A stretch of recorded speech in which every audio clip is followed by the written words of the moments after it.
नमस्कार, मैं सिफाक सिद्दीकी। आप देख रहे हैं इंडियन पब्लिक न्यूज। आइए देखते हैं देश और दुनिया की खबर।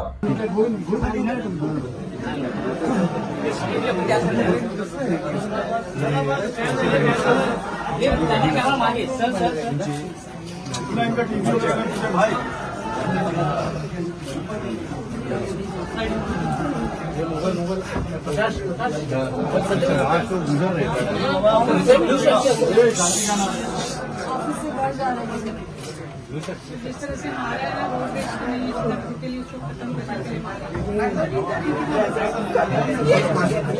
टारगेट किया, सिर्फ स्कल पे मार रहे थे और कहीं नहीं मार रहे थे। सर तोड़ दिया अंदर से बेचारे का। हमको न्याय दीजिए प्लीज, हमको वो बंदा चाहिए, हम लोग को जस्टिस चाहिए, हमको जस्टिस चाहिए। जितने सब है वो सब अंदर चाहिए हमें, इसको साथ कर दो। सुबह के 6:30 बजे तक मैं पुलिस स्टेशन में पंचनामा हो रहा था, मुझे फुटेज चाहिए। वो कब पहुंचा पुलिस स्टेशन? खूप निंदनीय गोष्ट आहे, कारण मला 11 वाजता तिला फोन आला पोलीस स्टेशन मधनं. मी फोनवरती बोललो, साहेब बोलले तुम्ही स्टेशनला या, कारण ना घटना घडलेली आहे आणि जस्टिस चाहिए। ये 4 बहनों के बाद अकेला एक हुआ था, लहान भाऊ आहे. वो भी शिरडी में मन्नत मांगने के बाद में। हमारे मम्मी डैडी ने कभी हाथ नहीं उठाया उसके ऊपर, और उन्होंने इतना बेदर्दी से खत्म किया। मेरे भाई इतना मानते, इतने रुद्राक्ष डालते हैं, शेष भगवान का पुष्ट देखे मेरे घर सब भगवान ही भगवान है। मला तर त्या दिवशी एकच चूक झाली, त्याच्या गाडीवरती हनुमानाचा फोटो होता, गाडीजवळ तिकडे गणपतीचा फोटो होता, हातामध्ये रुद्राक्ष होतं, हातामध्ये टॅटू होता शिवचा, आणि गळ्यामध्ये रुद्राक्ष माळा आणि तुळशी माळा होती, आणि त्याच्या शर्ट वरती ते लिहिलं होतं श्रीराम. हे एवढं इतकं निंदनीय मारलं ना, मला असं वाटतं हा कट रचलेला आहे आणि त्या सगळ्या मॉबनी त्याचा फायदा उचललाय की हा आम्हाला सापडला आणि याला आम्ही खलास करू. एवढं निर्गुण हत्या खरंच मी आयुष्यात कधी नाही बघितली. रोड रॅश किती होते, ऍक्सिडेंट होते, पण एवढं असं मारणं अजिबात एक्सेप्टेबल नाही. पोलीस प्रशासन म्हणते आम्ही काम केलंय, सगळं आहे, सीसीटीव्ही फुटेज पण आहेत, पण त्या सीसीटीव्ही फुटेजमध्ये कुठे काही क्लॅरिटी नाहीये. तो येतोय आणि जातो, आणि तो इतका निवांत, जसं आपण मित्र आहोत तसे गप्पा मारत जातात आणि गप्पा मारत परत गेलेत ते. त्या माणसाला 2 दिवस कळलं पण नसेल की माझ्या हातून खून झालाय.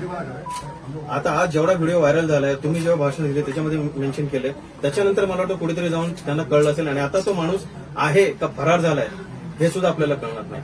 तुम्ही ते व्हिडिओ दाखवा, ते मला व्हिडिओ दाखवा त्यांना, त्याच्यामध्ये त्याचा पूर्ण फेस दिसतोय. आम्ही मागून टपलो काल पोलीस काल आम्हाला व्हिडिओ दिलं. जब कुछ भी सिग्नल टूटता है या छूटता है या कुछ तो बराबर हा त्या मुलाकडनं आलेला हा क्लिअर व्हिडिओ आहे. त्या व्हिडिओमध्ये ते पूर्ण फेस दिसतोय. ह्याच्यामध्ये आवाज दिला ऐकायला, ह्याच्यामध्ये गाडीचा जो आम्ही पोलिसांना रिक्वेस्ट करून व्हिडिओ हम 4 लोग दे सकते हैं, पर अगर ज्यादा भी होंगे तो हमें पता नहीं तो चलेगा। परत सांगतोय की बोला माझ्याशी काय झालं, पण मी त्याला धरून मारत नाही, कंटिन्युअसली त्याला व्हिडिओ पॉज करून मी काढलाय ह्याच्यामध्ये. तर आम्ही आता काय करू, रुद्राक्ष घालून आम्ही निघायला पाहिजे सगळ्यांनी बाहेर रस्त्यावरती. आता आता आलोय ना, तुम्हाला माहिती आहे मी स्वतः सीएम साहेबांना पत्र लिहिलेलं आहे. त्याच्यावर हाय लेवलची इन्क्वायरी आपण मागितलेली आहे. त्या तबलिकी काही जो कार्यक्रम होता इज्तिमाचा, त्याच्यावर बॅनची मागणी केलेली आहे. सरकार आपलं आहे, तुमची आता याच विचाराने तर हे सरकार चालतं ना, हिंदुत्व विचाराने. आम्ही लोक आहोत, आता ह्यांना न्याय देण्याचं काम आपण करू ना. आम्हाला न्याय द्या, आम्हाला सणाचे हे लाड सहन करण्यासाठी आम्ही लोक इथे बसलेलो नाही ना. जे काही असेल तर त्याची जबाबदारी फ्रेम केली जाईल आणि त्या पद्धतीने कारवाई होणार नाही. आणि महत्वाचं म्हणजे खारघरपणा सर तुमचा शिक्षण एज्युकेशन हब आहे, त्या ठिकाणी ही परवानगी देऊन, आणि एवढे लोक तुम्ही व्हिडिओ बाकीचे बघा, त्या काही जे तिथे फंक्शनला गेलो त्यांनी व्हिडिओ टाकले खारघरचे. तुम्ही खारघरचा तो व्हिडिओ बघा, दहशत होते माणसाला. एक बाई उतरू शकणार नाही खारघर स्टेशनला, माहिती त्या दिवशी. खरंच व्हिडिओ बघा, तुम्हाला कळेल काय झाले तो प्रकार. त्या 3 दिवसात त्या अख्ख्या खारघर नगरीमध्ये गल्लोगल्ली ते झुंडचे झुंड फिरत होते. एवढा दबाव होता लोकांवर. मी साहेबांना दुसऱ्या दिवशी सिनियरला फोन केला की सर असं झालं तुमच्या. नाही एफआयआर दाखल केली ना आपण. अरे एफआयआर दाखल केली म्हणजे झालं का? आज सहज बोलले एफआयआर दाखल केली ना आपण. लोक होते पोलीस स्टेशनला. सगळा हिंदू समाज आता सध्या जागृत झाल्याचं पण घाबरलेला पण आहे. ही जी घटना घडली आणि आम्ही भोगले सर, की तेव्हा पोलिसांचं काहीच नव्हतं, तर ती लोक सगळं कंट्रोल करत होती. प्रत्येक रस्त्यावर प्रत्येक ठिकाणी चौकात त्यांचंच सगळं होतं राज्यात. त्या 3 दिवसात अजून बऱ्याच घटना घडल्यात, त्या ओपन नाही झाल्या. आता ही घटना ओपन झाली कारण की ही मोठ्या प्रमाणात अशा छोट्या भरपूर झाल्यात. त्या पोलिसांनी नाही आमचे गाव स्वतःचे आभारी नाही तर हे लक्षात घ्या. आपण प्रत्येक जण आपलं आपलं कर्तव्य ते करतोय. कोण काही ते आभाराचा विषय नाही.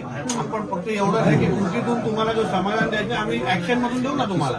आम्हाला काय सगळ्याच गोष्टी ते सांगता येणार नाही. काय करायचं ते आम्ही करतो. तुम्ही काळजी घ्या.